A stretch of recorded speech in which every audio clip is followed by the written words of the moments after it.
Today on the Mike O'Mara Show. A great day over the weekend in Florida. Oh, my God. The first car carrier. I saw. Let me describe how I feel when I see the first car carrier of the season. It means that the locusts, the feeders, the migrators that come down here and exploit all of our natural resources, they are leaving. You've been a tremendous help to the show today. I'm very proud of you. Fantastic. You see how he reacts to compliments, ladies and gentlemen? This is positive criticism. Yeah, very not positive. criticism at all. Does it make you comfortable when I praise you? It makes me happy. So at the end, I want to gauge your response to how sensitive I was during this. Let's see, and so it ends. We have our little exchange after our phone conversation. Rob sends out a text. Thanks, guys. I love you. And I said, love you too, asshole. I don't know if that was... All that and more. The Mike O'Mara Show starts now. Mike O'Mara, Radio Entertainment. You can listen to the Mike O'Mara Show at MikeO'MaraShow.com. Let's get started. It's the Mike O'Mara Show with Mike O'Mara, Oscar Santana, and Robb Spiewak. Now, here's Mike. Well, lonely. No, I'm not lonely. I've got you, Pony. That's right. But What more could you everybody need? dropping like flies on the Mike O'Mara Show.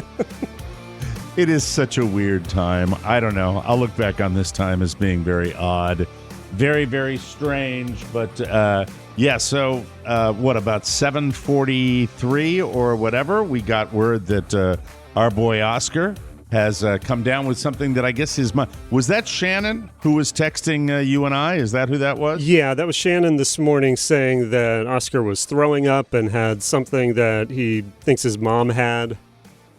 All right, I really truly believe that perhaps the world is ending. I think it is. I think it's just a very strange world that we live in. But, Oscar and...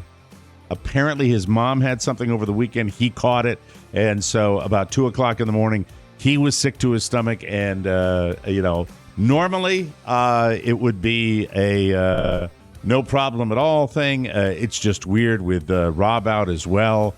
I'd like to reassure the audience that I am not losing everyone who has worked with me over the years. And I've got my man Pony here, which is really where Pony's always wanted to be. This is probably where you've always... although your light is screwed up. Is Shannon at the office or is she tending to Oscar? So everyone is gone. There's nobody here. Literally no one in this building. Your shot is a little dark, but that's okay. Maybe somebody can come in later and fix that. So, here we are. And this was a day that you don't get many days in this business where everybody is talking about the exact same thing. I will take you through my evening. I tuned in. I haven't tuned into award shows for a long time based on their deterioration.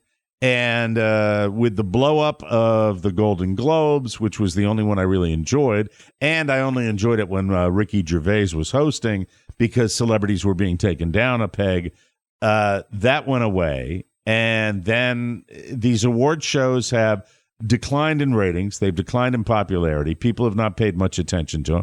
But because I liked one particular movie, and I'm very proud that movie ended up winning Best Picture, Coda, that piqued my curiosity. I wanted to see if the supporting actor win went to the actor that I hoped it would. And I wish I remembered his name. I forgot his name now. But the first, I think, deaf actor to win an Oscar. So I was really excited about that part, and that's why I tuned in. However, I should say this, that once I tuned in, I immediately knew it was a hack presentation, and it just was not my cup of tea. So I want to say that I gave it about probably a half an hour where I was watching and then just said, this is just too much. It's the same stuff. They're supposed to give away a bunch of Oscars in the first hour now when we're not watching it, and then that's going to streamline it. But it seemed like we still got, best sound design for a foreign film, and it was a land of suck. Did you burn yourself at all with watching it last night, or did you play with your sugar gliders and drink martinis? That's exactly what I did. Yes. Okay. I'm sorry. All right. Well, you know what? You weren't expecting to come in here and have to talk about this stuff today, but you know what? I got you covered because my man, before he started apparently retching into his toilet bowl, Oscar was nice enough to give me a heads up, and we had a text exchange, and I hate it when I get a text like this. Let me give you what Oscar gave me last night because it was interesting the way it happened. Let's see. All right, last night, 10:28 p.m., I am up. I am normally not up on a Sunday night at that particular hour, but I get a text from Oscar. He said, I hope you are watching the Academy Awards. If not, wait till you see what Will Smith did. I text back to him, pulled out after the first half hour, and then he says, then I call him because this to me sounds urgent, and I find out what happens. And if you, ladies and gentlemen, are listening to this, a podcast that most people listen to within 5 days, and you're just hearing about this now, I feel very sorry for you. For those of you that tune in every day, this is fun. This is a fun thing to talk about because the world is talking about the fact that Will Smith on the Oscars last night punches, and you could interpret it as an open hand slap, but man, it was a different right cross. Have you gotten a chance to see it online at all? No, I'm bringing it up right now. You're blissfully, don't worry about it. Don't worry. I'll tell you everything you need to know. All right? And I will consider you to be the listener that are you watching it right now? Oh, my God. I just saw it. All right. I forgot you have ADD. Wow. So I forgot that. Pretty amazing. And you're not listening to the audio. No. So here's how it goes down. Chris Rock is coming out to present the Oscar for documentary film.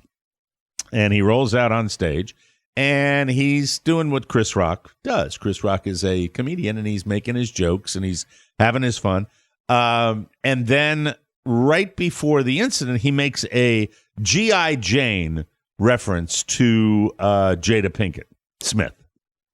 And I have not been worldly enough to hear the goings-on about Jada Pinkett and the fact that she is alopecia and she's been dealing with some hair loss issues. So I didn't know what was going on when I watched this. But apparently that's why she has shaved her head. And I will tell you that, like all beautiful women, the one thing I noticed, because I watched a little of the red carpet show as well, I noticed that Jada looked pretty damn hot.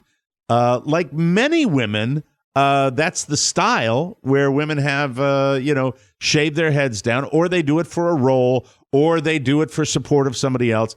But I didn't process her, just looking at her, I didn't process her as having any type of medical problem. Now, we'll get back to that because I think it might be relevant, but I'm not sure. And as of this taping at roughly 9 a.m. on March 28th, I am not sure what the very latest is because someone made a reference to me about my wife who saw it first thing this morning. A lot of people waking up to this morning. She informed me there might have been an apology to Will Smith. As of me getting this show ready, I was not aware of an apology going down. So back to the incident. So Chris Rock is on stage and he makes a joke about G.I. Jane 2. Now, G.I. Jane, years and years ago, and this is what I love about Chris Rock because he's kind of old school. He's making the reference to the movie where Demi Moore shaved her head because she was going to be a Marine or something like that. Navy movie. SEAL, I believe. A Navy SEAL, thank you.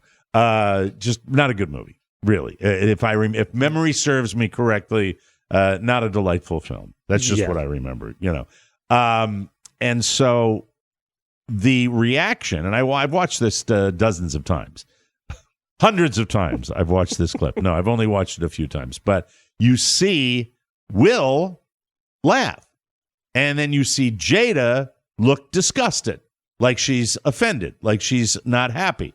And then Chris Rock moves on to his presentation, and he stops, and that's the moment where he realizes that Will Smith is thundering up the stage. And the way the layouts were of the Oscars last night, everybody was up on top of each other. It was the celebrities, especially the biggies, the big nominees, were very close to the stage.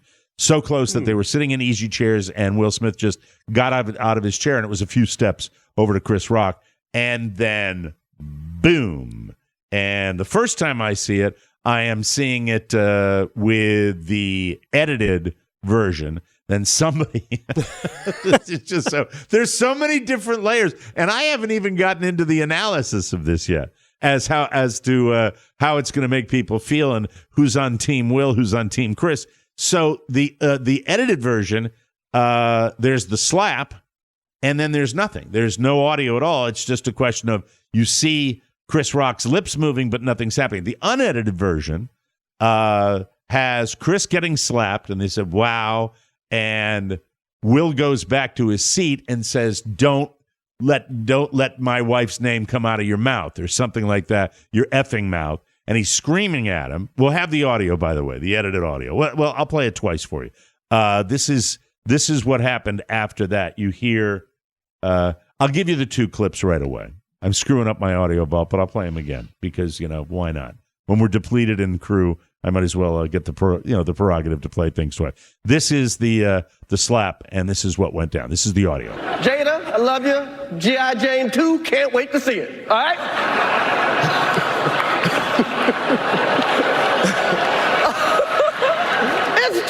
That was a nice one. Okay. I'm out here. Richard. All right, this is when he's walking up. Listen. Oh, wow. Right in the kisser. Wow. He hit him. He can go down either. But. Will Smith. All right, and so then he says, okay. All right, so this is the audio that was not edited, and we have the little bleeps with the words, but this is what happens immediately after that. Will Smith just smacked the out of me. Keep my wife's name out your mouth. Keep my wife's name out your effing mouth. Yeah. It was a G.I. Jane joke. Keep my wife's name out your mouth. I'm going to, okay? Okay. There it is. Here's the thing about the whole deal. The Oscars have been such a non-factor, and award shows in general have been such a non-factor, that it took this kind of incident to get everybody today. One of those wonderful, we love them as people that do what I do, wonderful moments where we're all talking about the exact same thing. So it happens. I get the tape. Thank you, Oscar, for sending that to me. Hope you're not puking right now. I really, really, really was stunned by this. And then I will give you my experience, and then I'll talk about all the different sides of where this is coming. My experience was I saw this from a text. Oscar texted me the edited version of it that they had on ABC. And at the very end, I found myself almost like when I'm staying up late to watch a sporting event. And are we okay there? Because I know you're multitasking. Yes. And it was the same thing when I get all wound up watching election coverage, or I get all wound up watching one of my favorite teams play. I had that same adrenaline rush. And when my wife was asleep, by the way, when this was all going on, and when she woke up this morning, I watched her closely when she was digesting this. Because I think because of the circumstances, there is a level of I don't want to overuse the word trauma as far as that, but it was extraordinarily unsettling to be watching an award show, and you just saw it for the first time. Yes. It was just unsettling. and I found myself unsettled, and then I found myself tuning back into the Oscars. They bought a lot of viewers from people that went from online content to the live version, because at this point, after all is said and done, and by the way, it went long. It's insanely long. I don't think they've done anything to fix that. And it goes on, but we all want to wait for one of the last awards of the night, which is the Best Actor award. And it was just you are getting used to seeing you multitask. Is everything fine with the broadcast? Yes, everything is just fine. You're doing this, as we're going, and I'm just kind of everything. Sorry. Okay? Yeah. Can you tell me what you're doing, because I can't work with you. So I'm lining up our next tape. I'm making sure everything's good on the board. Looking at cameras. I will. You know what? I won't bother you about it anymore, Pony. I'll let you do what you have to do. Pony's. This is the last minute for Pony, and I appreciate you being here. So, getting back to the way I felt that not only did I feel totally weirded out, because I adore Chris Rock as a comedian. I think he's one of my all-time favorites, and we'll get to. There's so many different levels of this that reaction that I've read online from people, my own reactions. I'm giving you my first feeling is one of just unsettled. I wasn't sleepy at that point. I needed to stay up, and I wanted to see what was going to happen when and if Will Smith won the Best Actor, which he was extremely favored for with King Richard. And that was the strange part. And I thought about that as well as thinking about a million different things about this, that you're watching an award show, and an award show is the land of positivity, where you're watching, the only negativity you get in an award show is fun negativity, which is a guy like Ricky Gervais picking on the celebrities, and that's fun too. What you don't get, and what you don't expect on any day or level, is to have just a real WWE moment where, I guess it was an open-handed slap where Chris Rock gets this. But as well as being unsettled, one of the first things that came into my mind was, how 2022 is this? How is this not? This is just where we all are. You know what? Where you don't make jokes anymore, where people are sensitive, where you have to be aware. The world of the stand-up comedian is under siege. It truly is. It is under siege from cancel culture. It is under siege from all corners of people where, and I don't want to diminish people, insensitivity to people with certain situations. Of course. But we are now in a world where you can really do some damage to a comedian, a talk show host, a podcaster.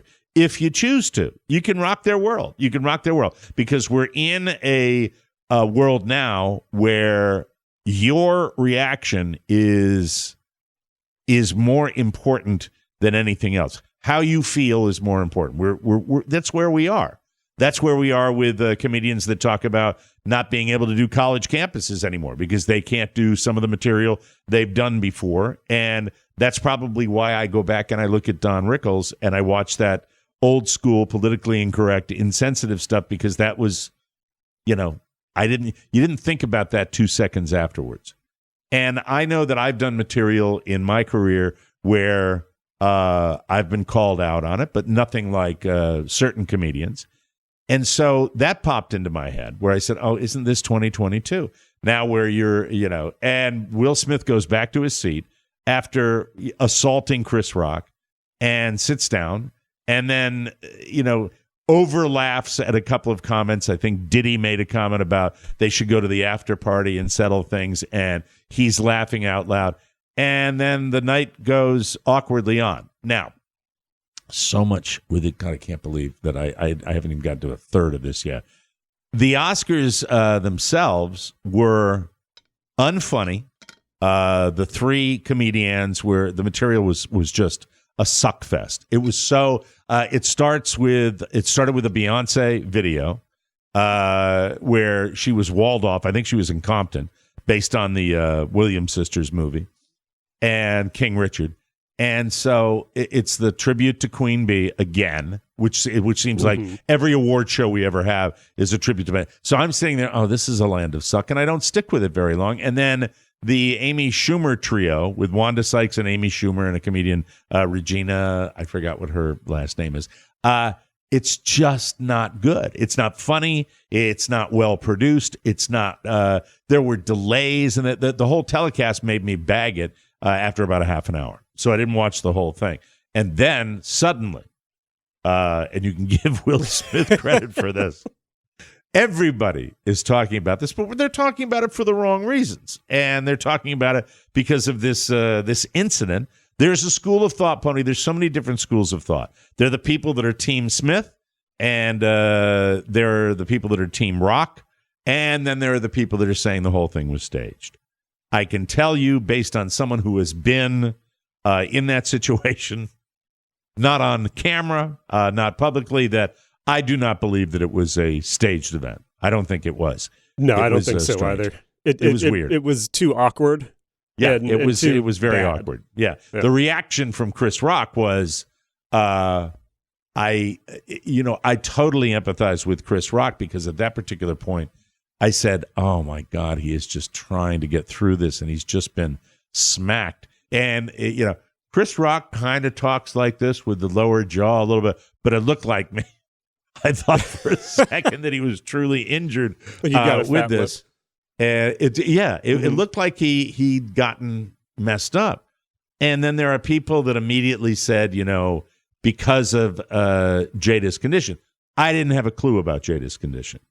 I don't think it is completely implausible that Chris Rock may have not had a clue about her alopecia condition, where she suffered from hair loss. Because if you look at the joke, the hack joke, the joke that was okay, not a great joke, not so funny, when he is simply looking at her at that moment. One of these things that these comedians do, they have writers backstage that are writing right away to see this. I don't know if Chris Rock had seen Jada Pinkett Smith prior to the Oscars, right? I mean, because she comes in with that look. She looked beautiful.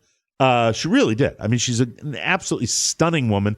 And with her hair, cut down that way, she looked beautiful as well. I think that there is every chance, and it might be plausible, that Chris Rock had no idea about the health condition. I would love to hear more about that, but unfortunately the walls of publicists have now gone up, and we will not probably hear the real deal. I know one thing, that Will Smith did not apologize to Chris Rock. He apologized to the Academy, and then he kind of had a rambling, overly emotional, teary-eyed spiel about protection and protecting people. And that I think after digesting this, I went both ways. I said, if somebody was saying something about my wife, I got into a fight one time because a guy made a comment about my wife. She was vaping at the time, and he made a comment about this vape and said, well, that's not the only thing she's had in her mouth. And I was pissed off, and I'd just been laid off from CBS, and I asked him to go outside, and then I hit him, and he didn't react, and then I got scared, and then he ran away. That's the long story. That's the short version of when that happened. But I understand what it is to react, and if we can go further deeply into this, the reaction from Will Smith, to me, could very well have been the stress of the evening. I mean, I know that I get ramped up when I'm watching an award show, or when I used to watch award shows. I get ramped up when I'm thinking about the movies that I like the actor that won for Coda. But I in years past, I've really been passionate about movies, and I get the butterflies, and I get nervous. I can imagine what it must be when you're in that spotlight and you're thinking, this could be me. I could be the best actor of 2021. This could be my moment. So what I'm trying to say is the tension and the mind and the emotions are, probably by its very nature, being nominated for that big an award at a fever pitch already. And it just was a moment where a lot of people said Will Smith was wrapped way too tight. Well, I think Will Smith not only is wrapped way too tight, but how long has Will Smith been in the cocoon of celebrity, right?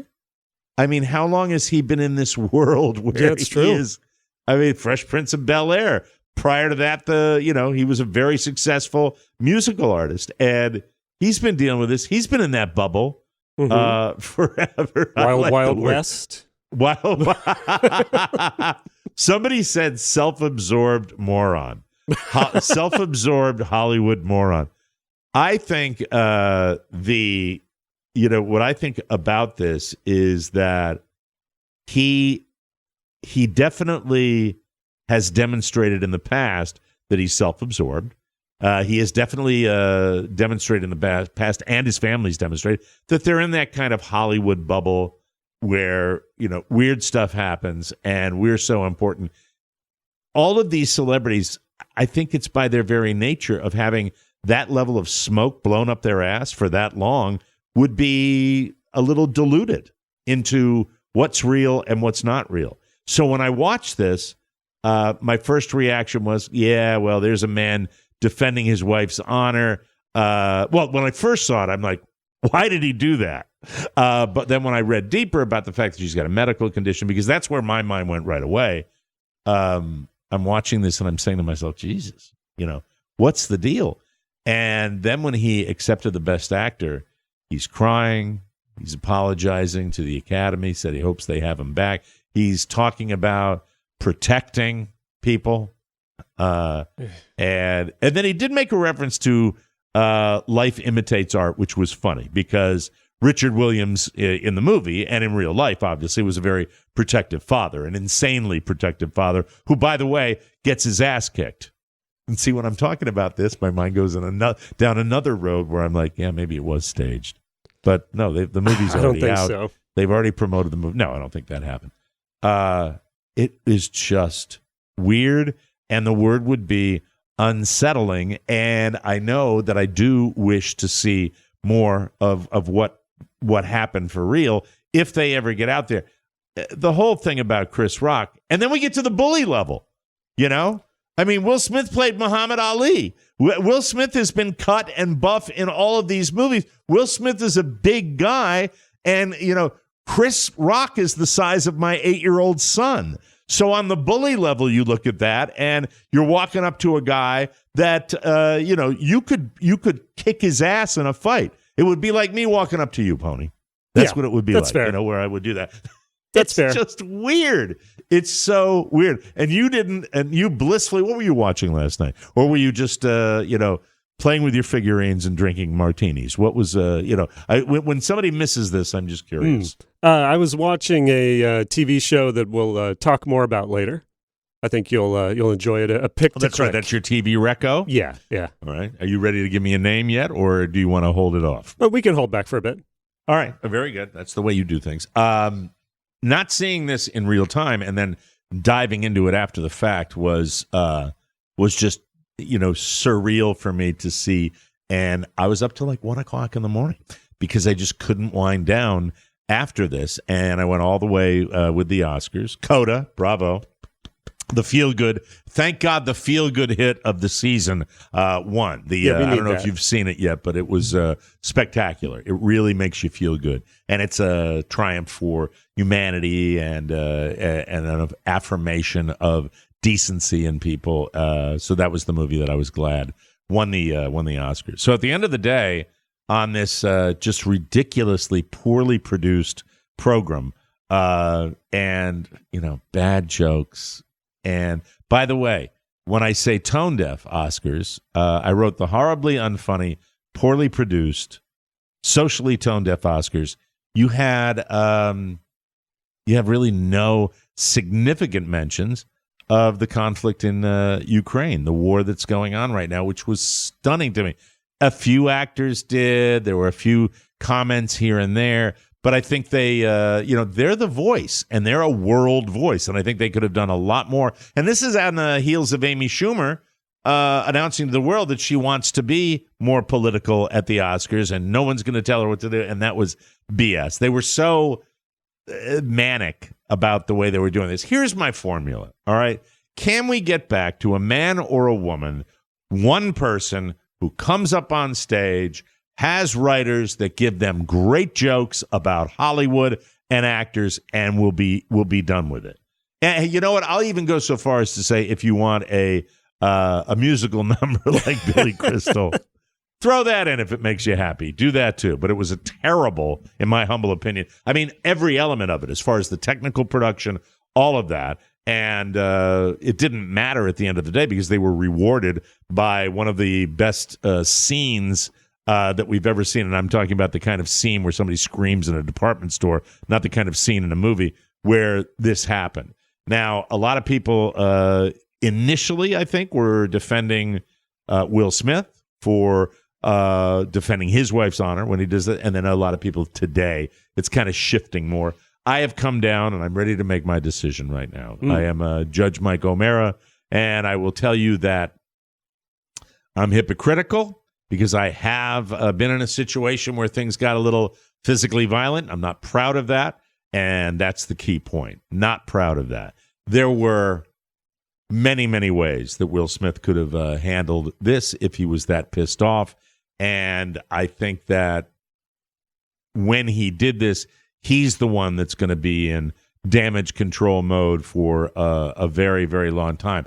Do I think this is going to affect his box office career? No, not at all. I don't think it will. That might get enhanced. But as far as the immediate fallout, more people on Team Rock than Team Smith about this because it was a show. It really was strange to see that it all went down. So when I processed all of it and read a lot of people's comments online, I end up feeling the same way that a lot of people feel that, you don't go up and hit somebody. You don't do that. You certainly don't do that when you're nominated for Best Actor at the Oscars. You say something if you're, he might not be aware. I would love to hear, you'll probably get a statement from Chris Rock that comes out after this. But the initial thing was just so unsettling to watch. And kudos to Chris Rock for standing up there completely just embarrassed out of his mind and continued to at least get through that segment.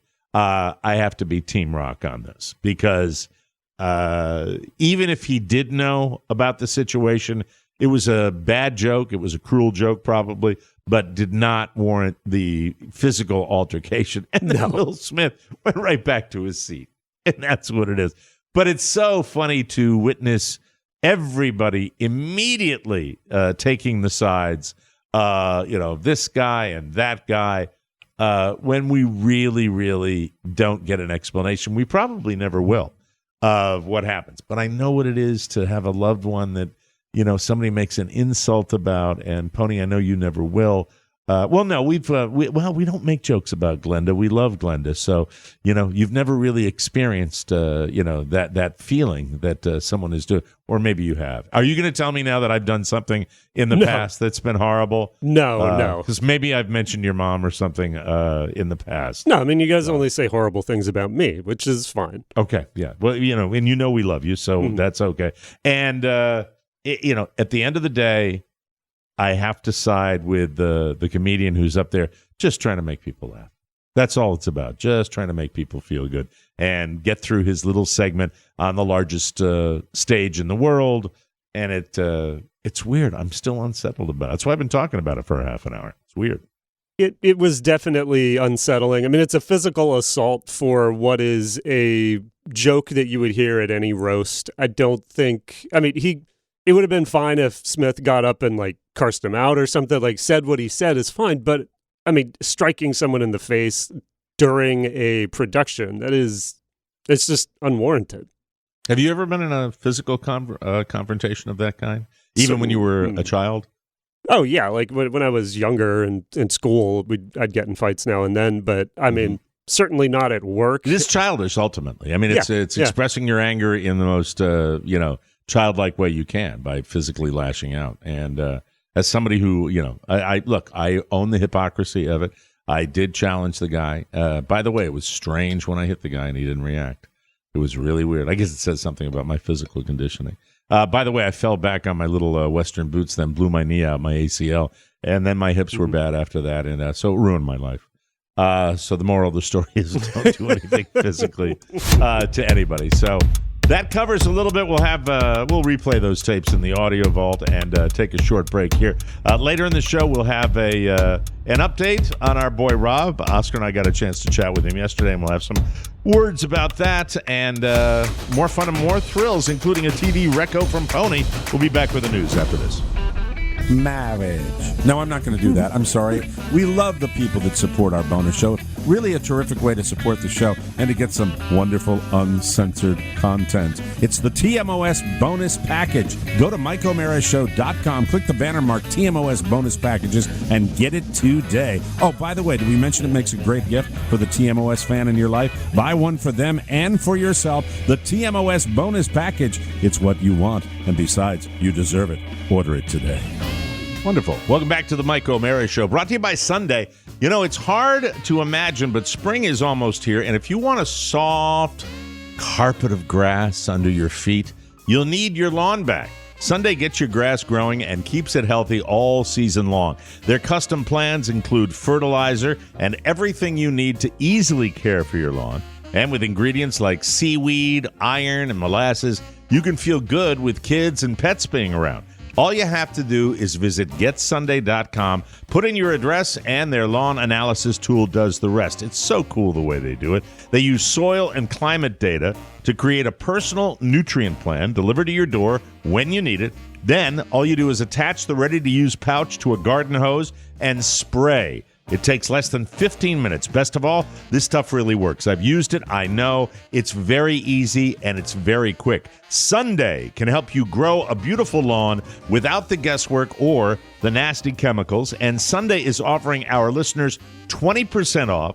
Full season plans start at just $129, and you can get 20% off at checkout when you visit getsunday.com/TMOS20. Now listen, that's a different code, so remember that. That's getsunday.com/TMOS20. That's 20% off your custom plan at getsunday.com/TMOS20. From the four corners of the World Wide Web and into your digital device, it's what you need to know. This is the homepage. This is the homepage, and, was Will out of line? That's the big question today.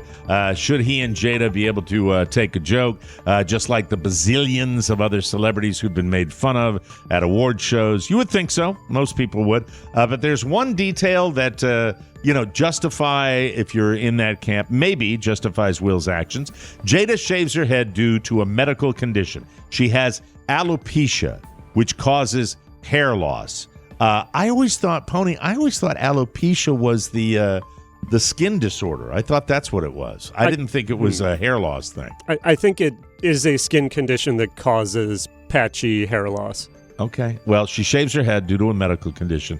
Sources say Chris approached Will and Jada backstage later to apologize. That's all I've got so far. And apparently Denzel Washington got involved. There's no word on how that went down. But during the commercial break, Denzel and Tyler Perry, it's just so weird. Hollywood. Denzel and Tyler Perry were seen calming Will down. Hey, if you're going to have an actor that's going to intervene to calm people down, you get the elder statesman, Denzel Washington. That's awesome. I'm not sure, if Medea is going to calm things down as much. It's just surreal. It didn't look like Chris Rock was really badly hurt, but, that's what the world's talking about today. After the show, Will and Jada, their very tough son, Jaden Smith, tweeted, this is where the whole Smith clan lose me. This is what he tweeted. He said, "And that's how we do it." Oh, what a douche. He's a total douche. And he weighs in. Do you think that he's been a douche for so long, yeah, and they made a movie together that sucked as well. Do you think that on any level, Will Smith or Jada will see that tweet and go, "Son, you're not helping? Or will they just be thanks for the support? I don't know. I think that says a lot right now that the kid did that he tweeted like, hey, that's how we roll. Tough guy. Oh, God. Weirdness. Now, more news over the weekend, a really sad situation. No way you haven't heard that Foo Fighters drummer Taylor Hawkins died in his hotel in Bogota, Colombia on Friday night. He was only 50 years old. This was a big shocker over the weekend. Still no word on the cause of death, but local officials say that he had 10 different drugs in his system. That ain't good, including marijuana, opioids, tricyclic antidepressants. You must know about those, right? Yeah. It's a type of. Do they do anything bad to you? They don't mix well with stimulants and other and like opiates and stuff. So you don't take Or other alcohol. drugs with them, or you're going to get into trouble. He had also benzodiazepines. Benzodiazepines.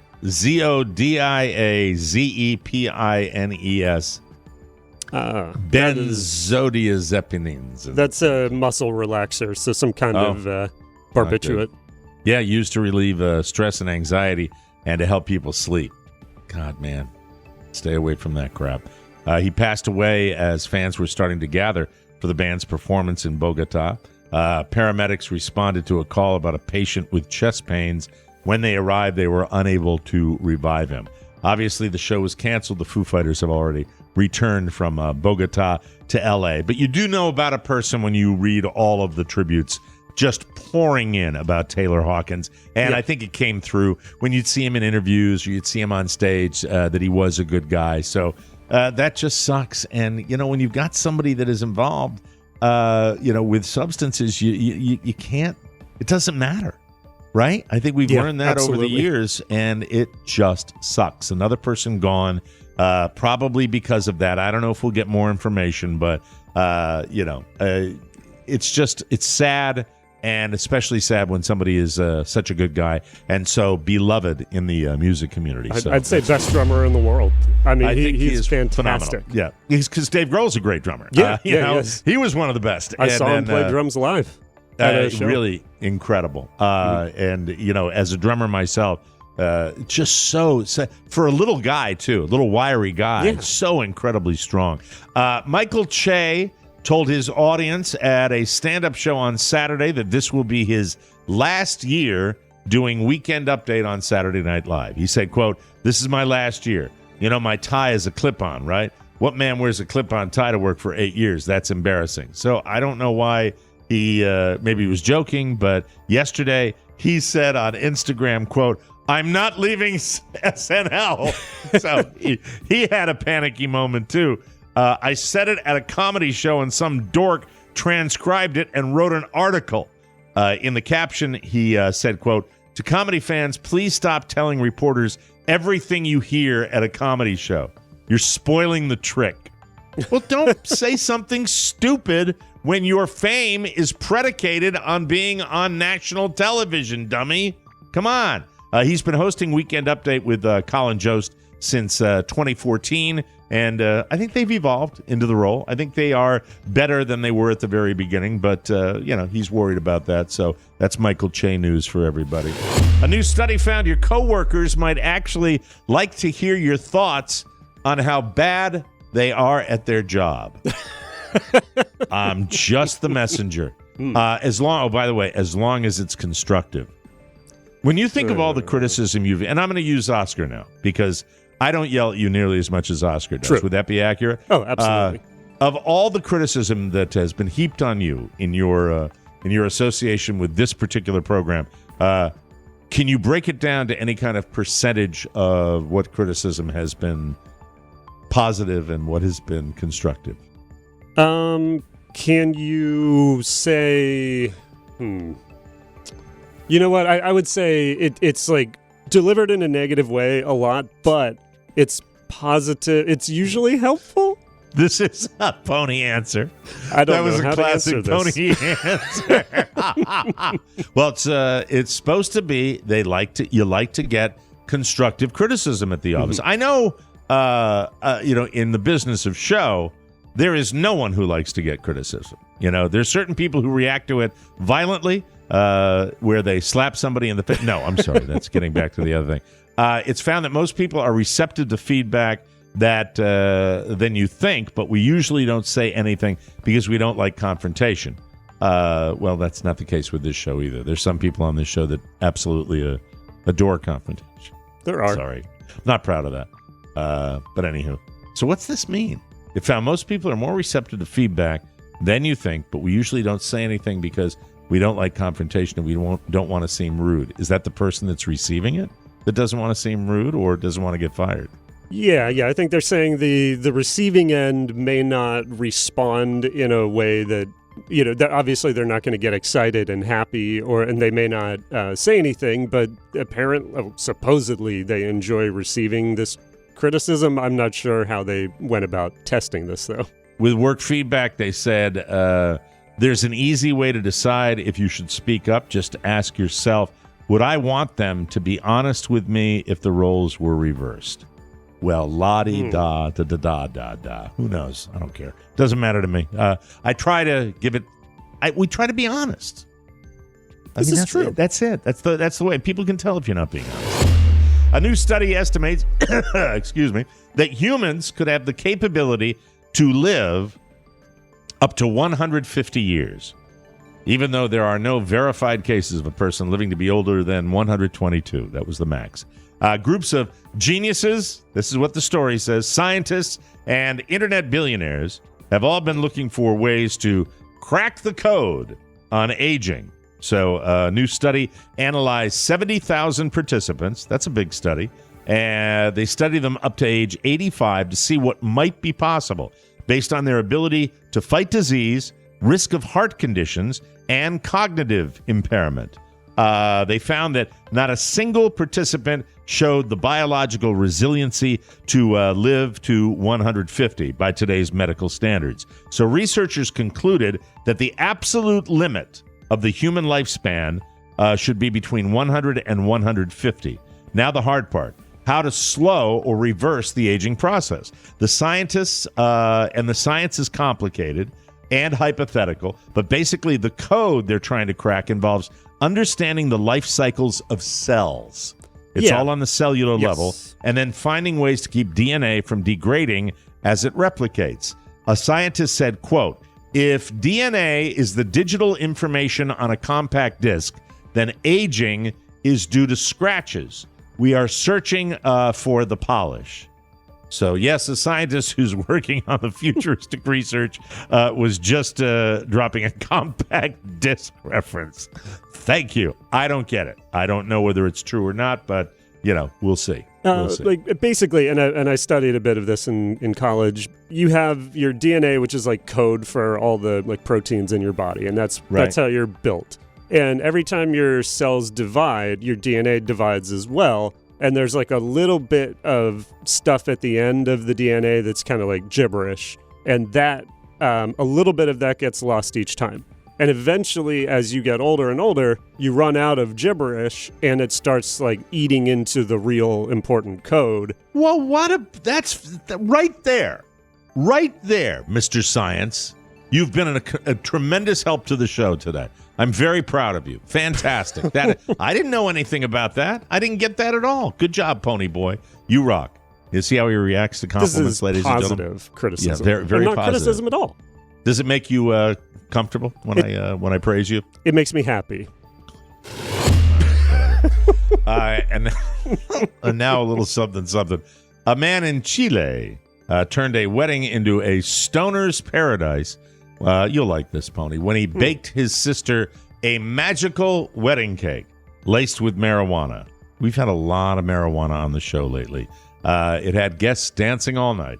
Alvaro Rodriguez, 29-year-old guy, spiked just one of the 7 tiers of the bridal cake with cannabis. Here's his quote, "It was good fun. The funniest reaction was my aunt. I remember her back hurt, and 2 hours after eating the cake, her pain disappeared, and she was up dancing like a teenager." Good for her. Alvaro said that everyone was made aware that the cake had magical powers, and it was not given to underage guests. Well, that's good. Yeah. Everyone knew that it was spiked, and they tried it. The bride even asked for the special cake after having a happy experience with magical brownies previously. So she kind of was instigating the whole thing. The couple will be honeymooning this week, and they will be visited by Carla O'Mara, who is now a true believer. There we are. No, that's a marijuana reference to her. Oh, that's right. There we go. I surprised you, didn't I? Fantastic. We have to take a break. We'll come back with a Robb update as well, they're dropping like flies here on the Mike O'Mara Show, ladies and gentlemen. We'll take a short break and be back with more fun and more thrills. You have the honor and privilege of listening to the Mike O'Mara Show. Whoa, whoa. Checking in live from the deck of the Jack Tar. Do you know that Pony has something peculiar and unexpected in his car at all times? So I got an inflatable fishing kayak. You're going to need a bigger boat. I never thought I'd get a gone fishing from this guy. Not like going down the pond chasing bluegills or tommycocks. You don't even eat them? I mean, I don't want to eat a dirty Fairfax fish. Bad fish. I'll eat like flounder if I'm like surf fishing in Virginia Beach. I caught you a delicious bass. This shark will swallow you whole. Whether you're the skipper on the deck of the Jack Tar or the SS Caballito. Small horse. The Mike O'Mara Show Shopping Center has everything you need for your next fishing expedition. 1 case of apricot brandy. Cappy, Iranian caviar, and don't forget the color TV. Click the banner at MikeO'MaraShow.com, and as we say on the high seas, Here's to swimming with bow-legged women. Thank you, Cap. Welcome back to the Mike O'Mara Show. This portion of our program brought to you by Rothy's. I might or I might not get to telling you about my son's first little dabble at tournament golf, which is kind of fun over the weekend. But one thing I can tell you about is Carla walked it was only 6 holes. That's what he played. But she walked the entire 6 holes with her Rothy's. People seldom compliment you on your shoes, but that's not the case with Rothy's. Oscar got the white RS01 sneakers. I got the driving loafers. In fact, I have 2 pairs of them. I've got them in black, and I've also got them in a khaki color. Robb has that's probably not the right color that I just described. Robb's got the Chelsea boots in tan, and people notice them and love them all the time. And we all noticed right away that you don't need to break them in. As soon as you put Rothy's on, their soft, flexible material and amazing insoles make them the most wearable shoes you can own. They're incredibly versatile. Wear them with a suit, a pair of sweatpants, or anything in between. They're knit with 100% recycled materials. Even the sneaker laces are made from plastic water bottles. And if dirty sneakers are a pet peeve, rest easy. Rothy's are 100% machine washable. And just to top it all off, the driving loafer was just named one of Time's 100 best inventions of 2021 in the style category, calling it an ideal shoe for the late pandemic era.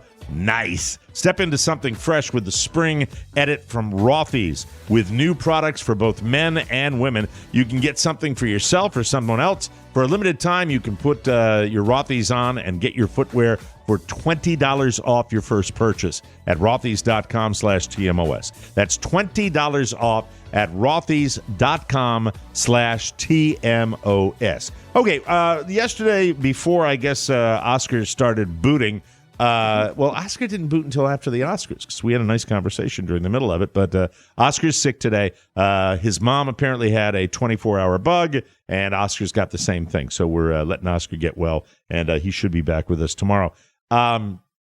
Regarding Mr. Spiewak, want to give you an update on that because I know a lot of the Robb mobbers in our listening audience are very curious about where we are with Robb Spiewak. Well, where we are with Robb is this. Robb is dealing with some very serious health problems, and we're giving him as much time as he needs to do that. He is home. He is aware of what he needs to do to get healthy. I'm going to let him go through the details when he eventually gets back here on the show, but I will tell you that there is no timetable right now for Robb. We're letting Robb take care of doctor's visits and get all that out of the way.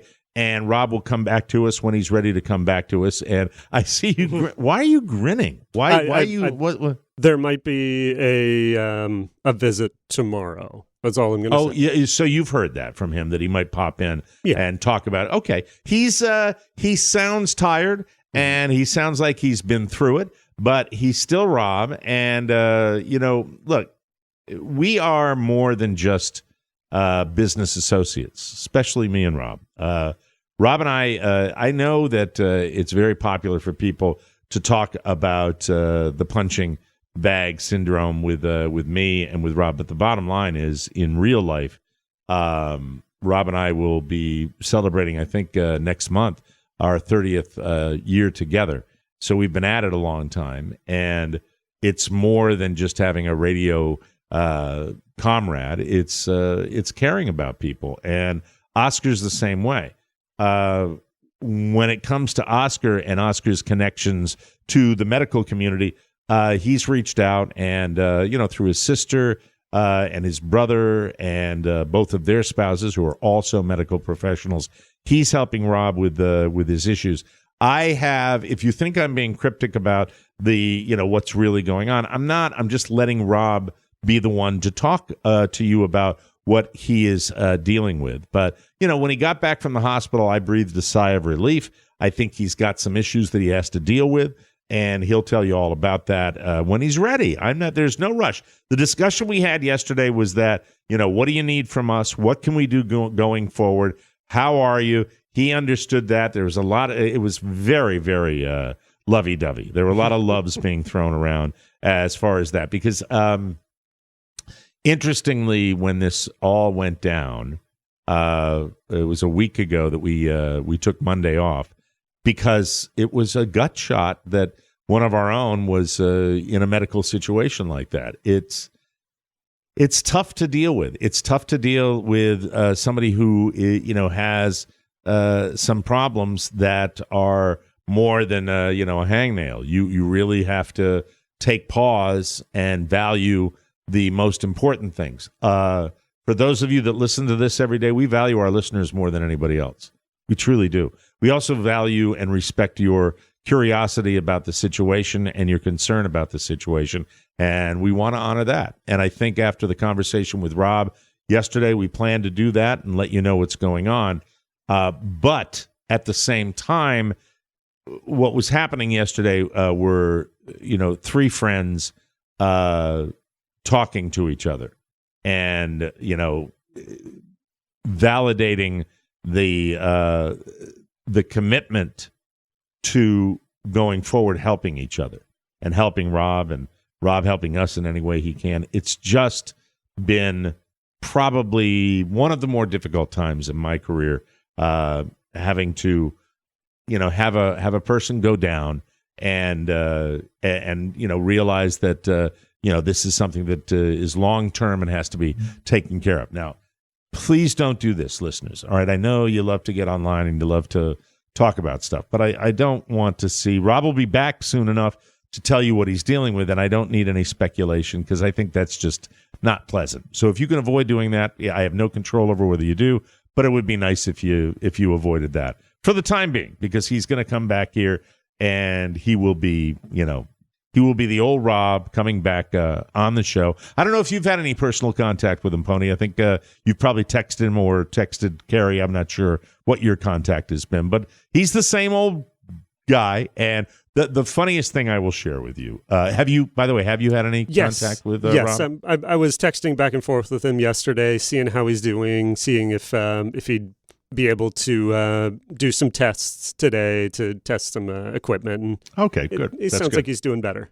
I'm looking forward to that. I will share with you, because nothing ever really changes, what happened with this. I'm going to see if I got the right text here as I'm going through it. Hold on, everybody. God damn it. Certainly in better spirits yesterday when I was talking to him, and I'm just glad that he's starting to come around and starting to feel a little bit better every day. But it's definitely been a battle for him and for Carrie, and these days trying to find doctors and COVID protocols. Everything is just infinitely more difficult. So at the end, I want to gauge your response to how sensitive I was during this. Let's see. And so it ends. We have our little exchange. After our phone conversation, Rob sends out a text. Thanks, guys. I love you. And I said, love you too, asshole. I don't know if that was. And then there was like silence. And I'm like, it's. Then I felt like Chris Rock up on that stage for a second there. Then I decided, well, what the hell? I'm not getting the laugh I expected for that. Then I got a ha-ha. I don't know who that came from. And I said, Jesus, if nobody responds, I'm going to feel bad. And then he said, by the way, my a-hole is in perfect health. So there's that. And I wrote him back so proud. So if you think we've lost the sense of his a-hole is fine, if anybody was looking for that part of the body. That's not where the problem is. We have to take another break. When we come back, who knows? My son's first golf tournament, and Carla has made me an appointment with a nutritionist from hell. But I can't say much more than that. We'll be back with the Mike and Pony Show. And by the way, put that on the poll, and I want to see how many numbers we get today. Thank you, listeners. We'll be back with more fun and more thrills on the Mike O'Mara Show. Hello, everybody. This is Bob Barker. And yes, I'm still alive. When I was hosting The Price is Right from Television City in Hollywood, we played a lot of pricing games. Barker's Bargain Bar, Hole in One, Punch a Bunch, Grocery Game, Golden Road, Plinko, and of course the lamest one of all, the bonus game. I hated the bonus game. If you want a good bonus, why not try the Mike O'Mara Bonus Show? Blah, blah, blah. I like when they say bad words. That's how much it meant to me.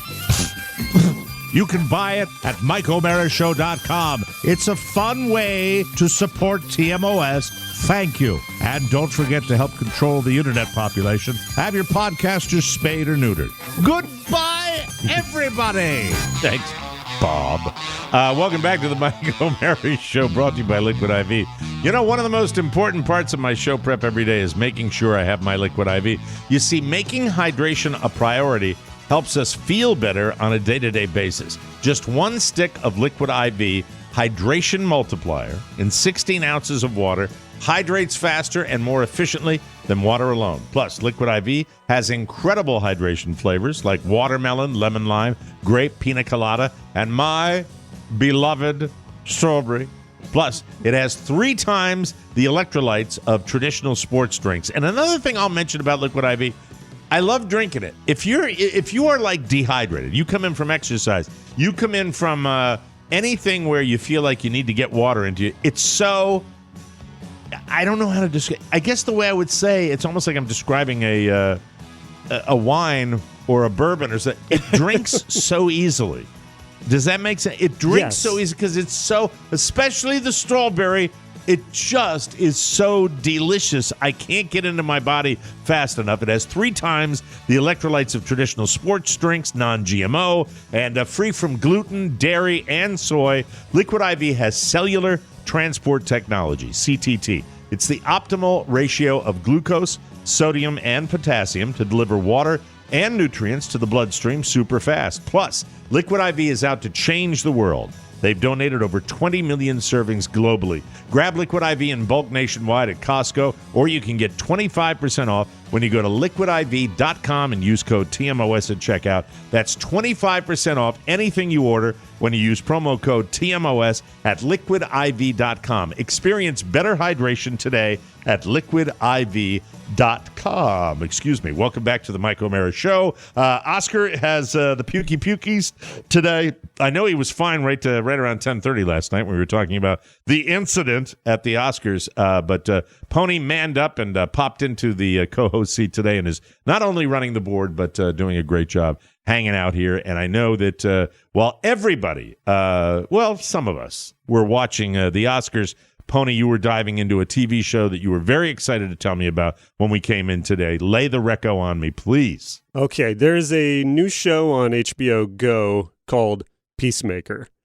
And the only way to describe this series is it's kind of like a mix between the silliness and humor of Deadpool, but with the dark, uncomfortable, cringy humor of Succession.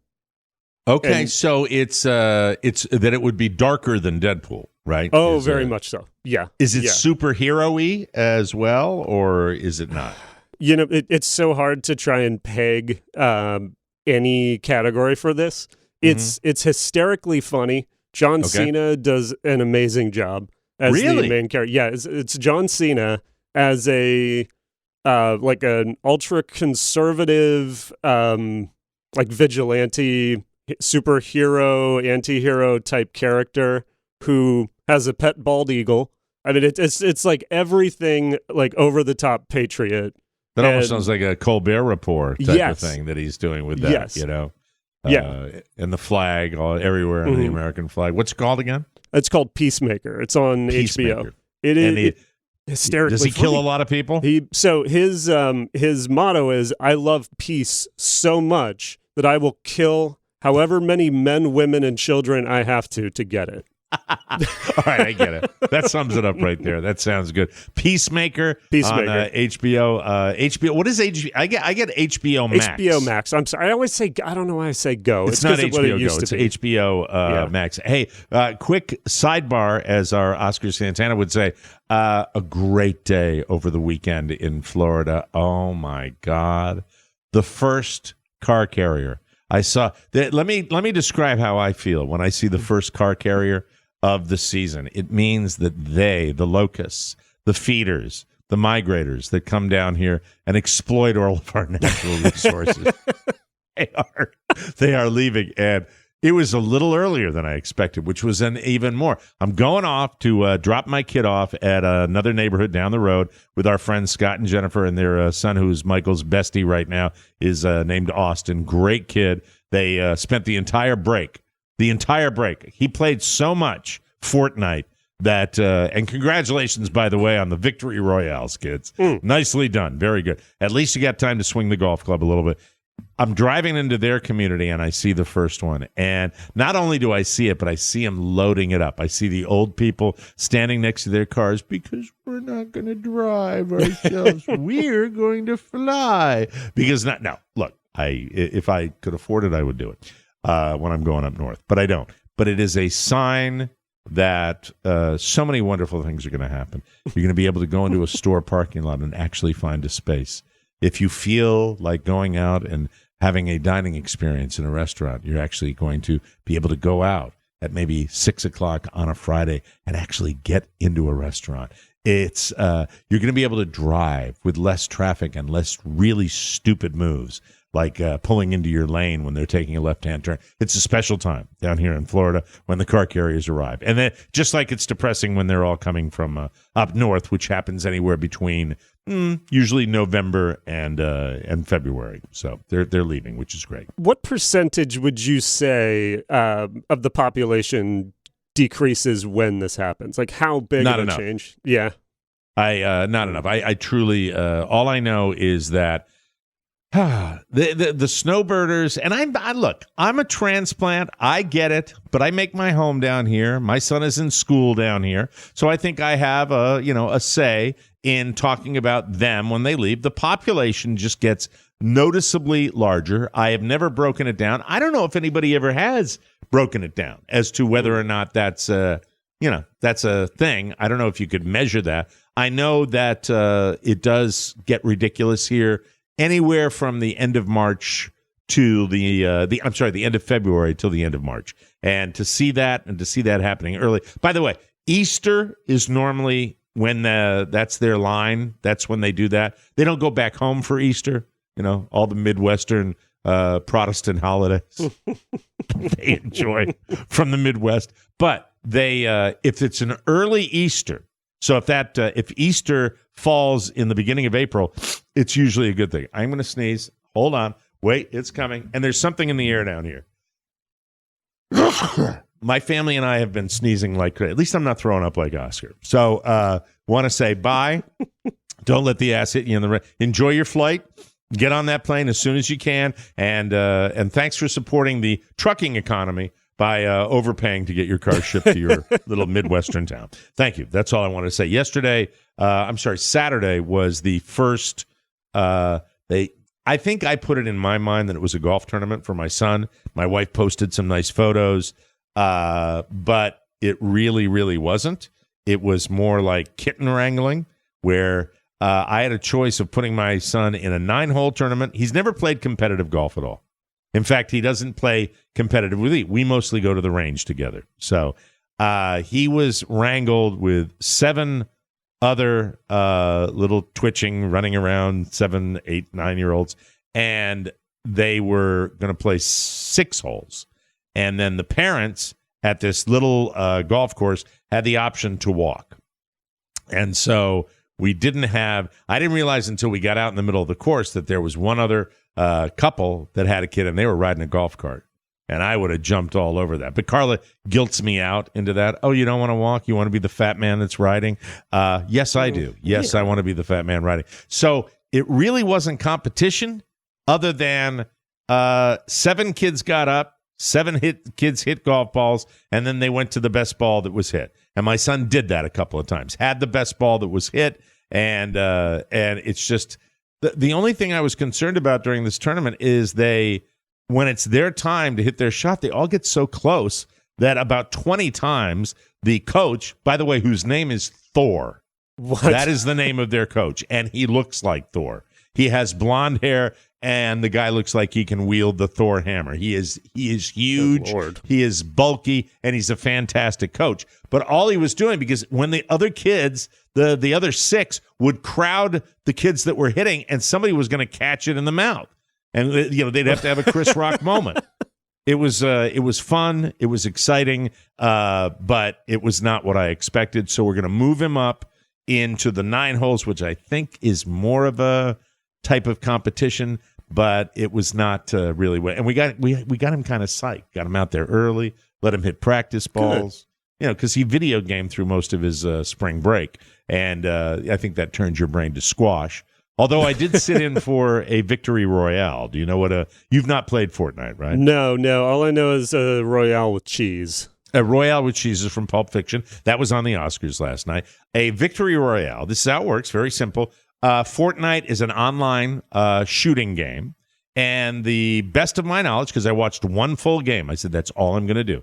I will watch one full game with you. I am not your video game buddy. I am your golf buddy. I'm your baseball buddy. I'm your school buddy. I am not your video game buddy. I don't want to deal with it. You love it. I don't love it. So he says, Dad, will you at least watch one game? So I come and I watch one game to the best of my knowledge. You're transported into this little village or whatever the hell it is. And then there are 100 other people from, I suppose, Pony, you know the internet better than I, all over the world who are transported into this little game.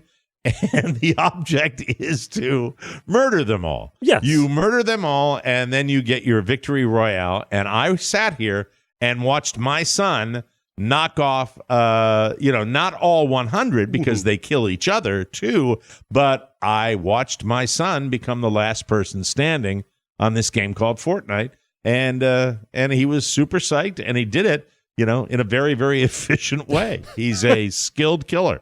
He really, really is. So Great. That's it. That's Great. the update on my son. And the last thing I wanted to say about the O'Mara home front, I told you about the rat, the most disgusting and gross thing I'd ever experienced before. I do not know. We finally got him another mouse, tiny little mouse that he can handle. Mm-hmm. I brought the mouse, dropped it in, was kind of dangling the mouse over the snake, and the snake went at it but didn't close the deal, which disturbs us. As of yesterday, the snake was running around his enclosure. As of this morning, I cannot find the mouse. So I don't know whether the mouse is either in Jake's belly right now or hiding under the paper towels. I don't know. Would you see the mouse bulge in his belly, or is he big enough to hide it? No, because he's big enough now where I wouldn't be able to tell. It's just too small a creature. But that's what I have to look forward to for the rest of my day. Cleaning the ammonia-scented enclosure with vinegar and water. That's my life. Yes, I tend to the animals while my wife goes out and estheticians. That's what I do each and every day. We have to take a break. When we come back, we've got the audio vault right here on the Mike O'Mara Show, including some audio, if you didn't happen to hear it, of the incident, as they're calling it, at the Academy of Motion Pictures and Sciences. We'll take a short break and come back on the Mike and Pony Show that you happen to be listening to with me, Mike, and him, Pony. We'll be right back. Throughout history, man has sought the ability to conquer all things. He conquered nature, medicine, his enemies. But one thing always eluded him: man could not conquer time. Until now. Thanks to the Mike O'Mara Show app, time has become man's minion. Traveling back in time is as easy as hitting rewind. Stop time in its very tracks, just by hitting pause. And if you want to travel into the future, where God knows what awaits you, a simple fast forward will get you there, if you dare. Plus, you can stream the show live as it happens thanks to TMOS Live. You can control time in the past, the present, and the future. Plus, TMOS Live, always on, always there. And thank you for your time. Thank you, Morgan. Welcome back to the Mike O'Mara Show. This portion of the Mike O'Mara Show is brought to you by our good friends and the good people at Cornerstone First Financial. We love Cornerstone. You will be too. In an anticipated move, the Fed has raised rates for the first time since December of 2018 in attempts to get inflation under control. So, what does this mean for you? While the days of ultra-low rates may be behind us, the days of saving money are right now. Do you want to do it? Right now. When? Right now. Very good, honey. Thank you. That made me happy for some weird, obsessive-compulsive reason. And with home equity, the highest it's been in 45 years, you can take cash out for any reason. And it may be tax deductible. Do yourself a favor, whether it's a purchase or a refinance, call my good friend Mark Livingstone and his team at Cornerstone First Financial. The spring housing market is kicked off, and with limited inventory and limited inventory. Talking too much, mouth breaks. And with droves of people coming off the sidelines, believe me when I say you want Cornerstone First in your corner. With their no obligation rate quote and 100% satisfaction guarantee, why would you call anyone else? Call Cornerstone First Financial, the friend of the TMOS listener, 202-625-1221. That's 202-625-1221 or cornerstonefirst.com. Ladies and gentlemen, I can say with good authority, Oscar has used them, Robb has used them, I have used them, and you're going to love them. What's that sound? What a sound. Did you hear that? Make some noise. Soundtown.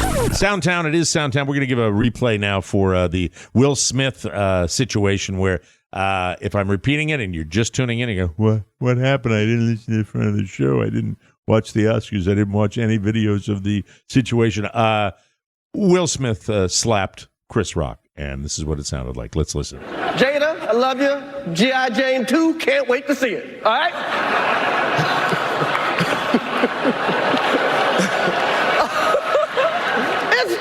That was a nice one. Okay. I'm out here. Richard. Boom. Oh, wow. That's the hit. Wow. Will Smith. That's the edit out. Okay. That was a greatest night in the history of television. Okay. Okay. So we are here. I feel so bad for him right give now. a documentary out, to give an Oscar out for best documentary. Now, the beauty of documentaries, because they make you, when you watch one, you feel smart. Like you watched like you read a book or something. Here it is. We'll play the second part that where Will Smith is yelling at him. I think we're all like little kids. You get hit that hard in the face, you want to just cry. Yeah. Why did you do that? And instead, you are on national television and you are presenting an award for documentary films. And he composed himself. And I give kudos to Chris Rock for hanging in there. And he's making a joke. He wasn't trying to hurt her. I don't think he was. It was a joke. This is more of this that had been. There was a big chunk that ABC, with their incredibly crappy production, they edited it out. And then this is the part where Will Smith hits him, goes back to his seat, and starts yelling at him. Will Smith just smacked the shit out of me. Keep my wife's name out your mouth. Wow, dude. Yes. It was a G.I. Jane jump. Keep my wife's name out your mouth. I'm going to, okay? Okay. I mean, right? The most awkward moment in the history of the Oscars, which was a pretty big deal, and that's why everybody's talking about it today. That's the one piece of audio where you really get a sense of it. right? That's where you can really tell. Yeah, and more, I'm definitely feeling like I'm on Team Chris Rock. Yeah, I mean, think really so. I think so. There'll be a little more will shake loose, and then we'll move on to the next controversy. This is a montage from Taylor Hawkins, who was such a lovable and beloved member of the rock and roll community, and the man who was probably one of the best drummers in rock and roll, if not the best drummer in rock and roll, with Foo Fighters. This is just a nice little gathering of tapes about Taylor Hawkins. Taylor is in that John Bonham school of drummer. Not the persnickety stuff, but the basic fundamental where every time it sounds very important. Taylor has the toughest job because he's the drummer in a band that includes the greatest drummer alive. And he's got technique that Dave only dreams about.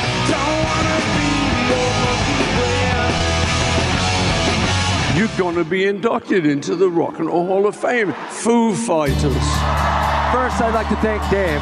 None of this would happen if it wasn't for Dave. Thank you for letting me be in your band. I want to thank my beautiful wife, Allison, my beautiful children, Shane Hawkins, Annabelle Hawkins, Everly Hawkins. I love you guys so much. Thanks, everyone. It's times like these you learn to love again. It's times like these. Who knows? We don't know for sure, really. There were narcotics in his system, but F drugs, if that's what did it. Really?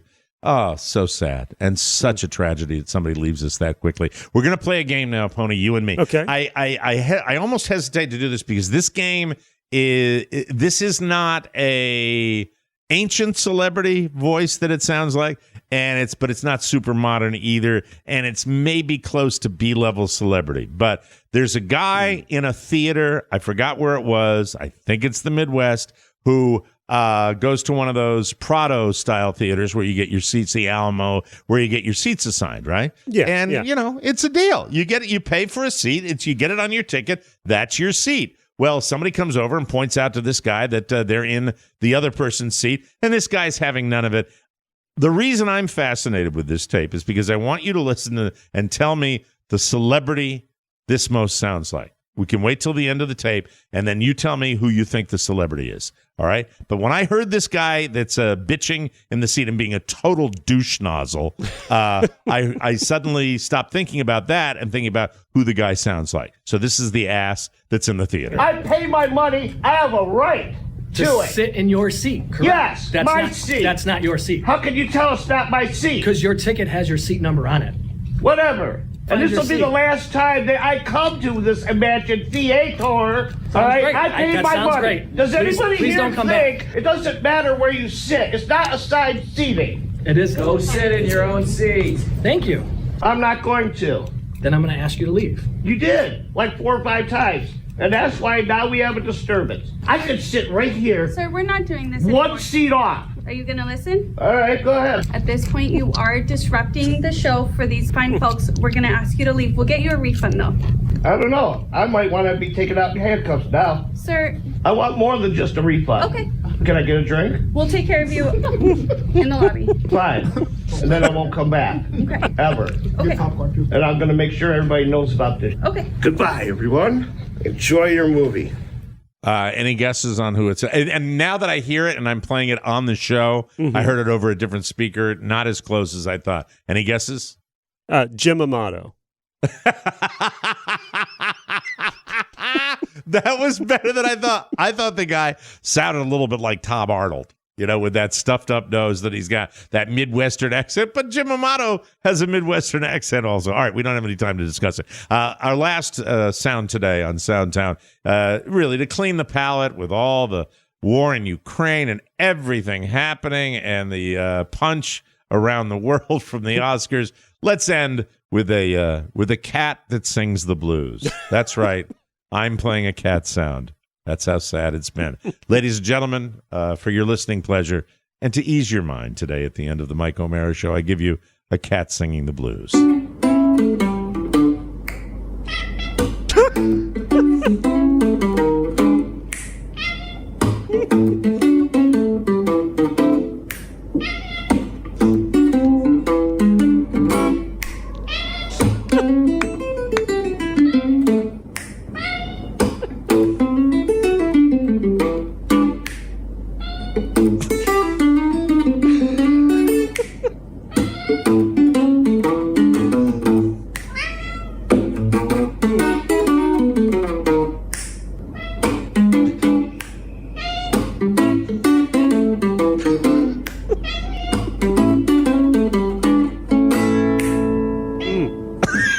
one right at the end there. That's all I Now got. leaving SoundCloud. Please come again. Oh, that's it. We got to get out of here. Pony, thank you for last minute stepping in for old Oscar and running the board and being somebody I could talk to because I like to talk pleasure. to people when I'm working. That's the way it goes. Hopefully, Oscar will be back with us tomorrow. And, as Pony said, maybe Rob will drop in too. We don't know. But we will be back with a brand new show tomorrow. For Pony Boy Matt Bloom and yours truly, Mike O'Mara and Rob and Oscar. Everybody's leaving. Did Dan O'Brien ever show up for work? He walked by. Oh, good. All He's right, in here say hi somewhere. for me. We'll see you tomorrow, everybody, and have a great day. Bye-bye. Ciao, ciao. Want more? Make sure you check out the Mike O'Mara Bonus Show. Get it at MikeO'MaraShow.com. Mike O'Mara, Radio Entertainment.